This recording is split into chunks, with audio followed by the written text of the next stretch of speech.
Hi, everybody. It's Monica with American English with Monica. I'm so glad you're here. Thank you for coming to my channel. I love teaching English, and it really makes me happy that you're choosing to learn some English concepts with me. I really appreciate it. Today, the phrasal verb we are reviewing is turn over.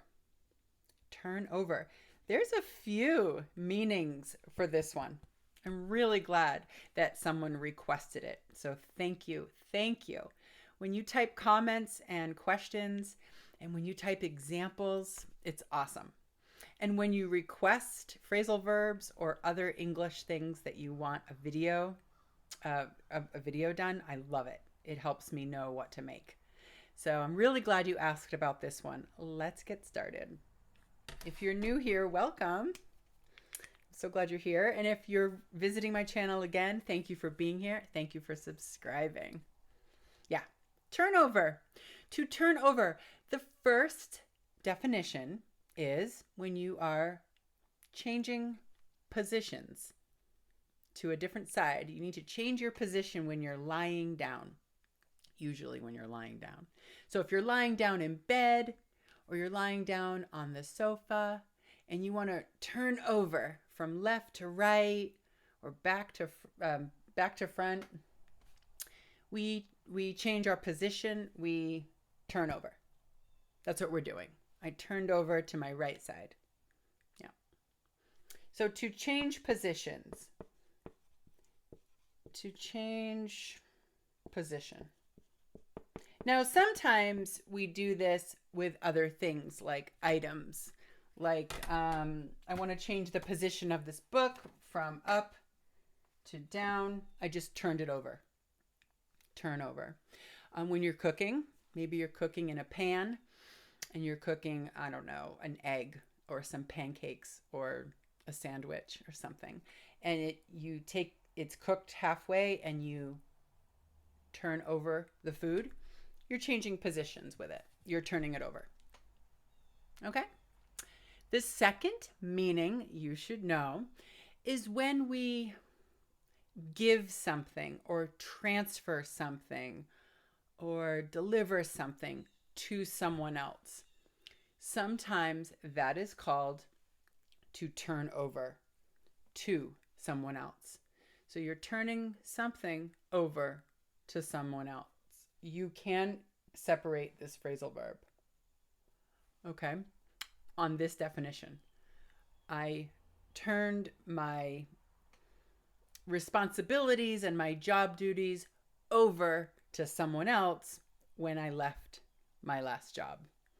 Right? I had some responsibilities at work.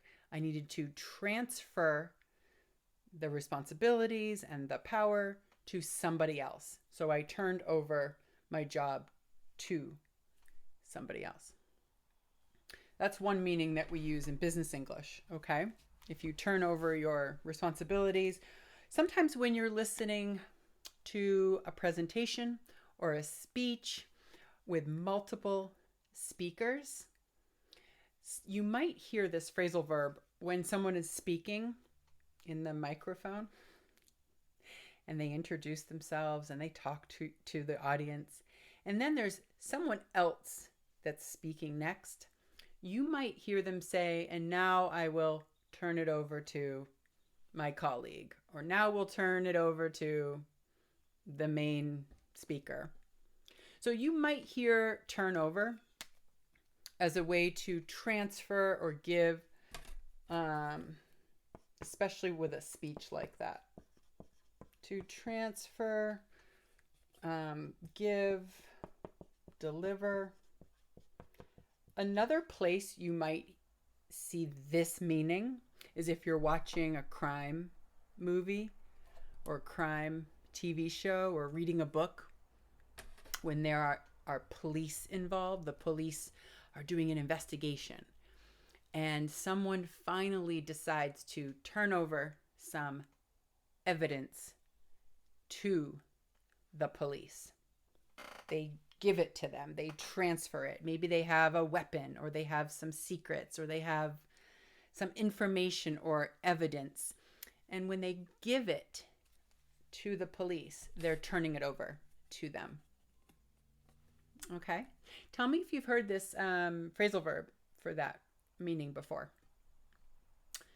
The last definition that I will review, I think I said this, but there are many definitions for turnover. But I'm only reviewing 3 that are really common. And then I'm going to give you a bonus because there's a popular noun I want you to know.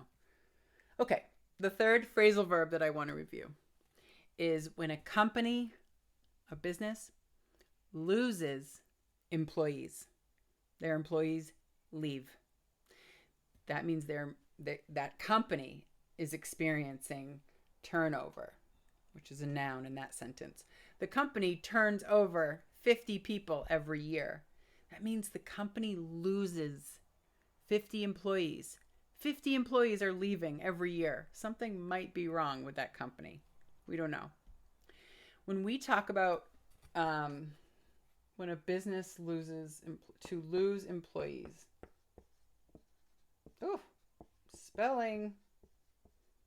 To lose employees. So if a company has a lot of employees turning over, they're leaving, it might be because the employees left voluntarily. They just didn't want to work there anymore.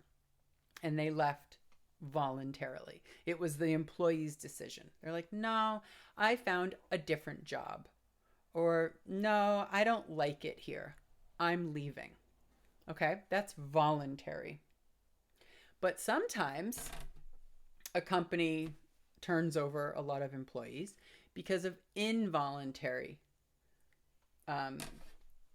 dismissals, which mean involuntary means the company decided the employee needed to leave. Maybe the employee made a mistake or did something wrong and they fired the employee.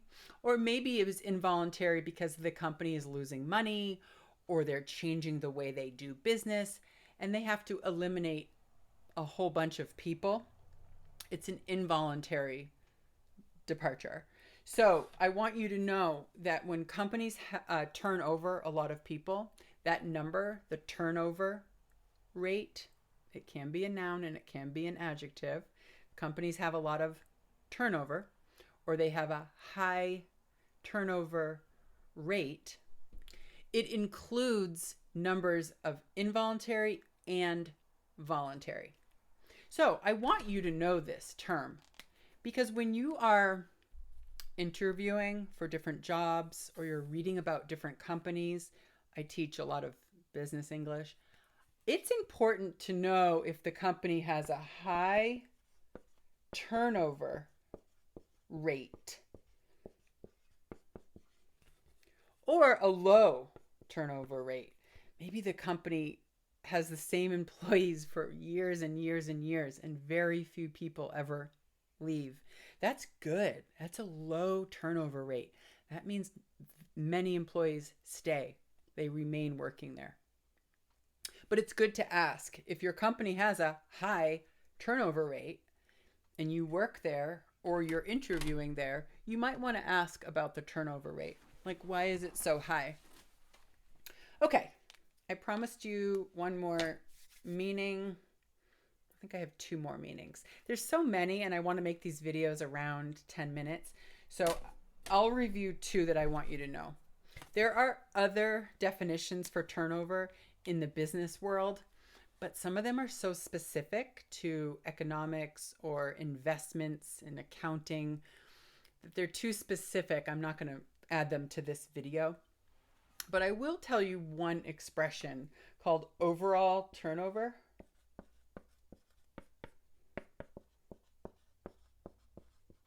This is really common, especially in Europe.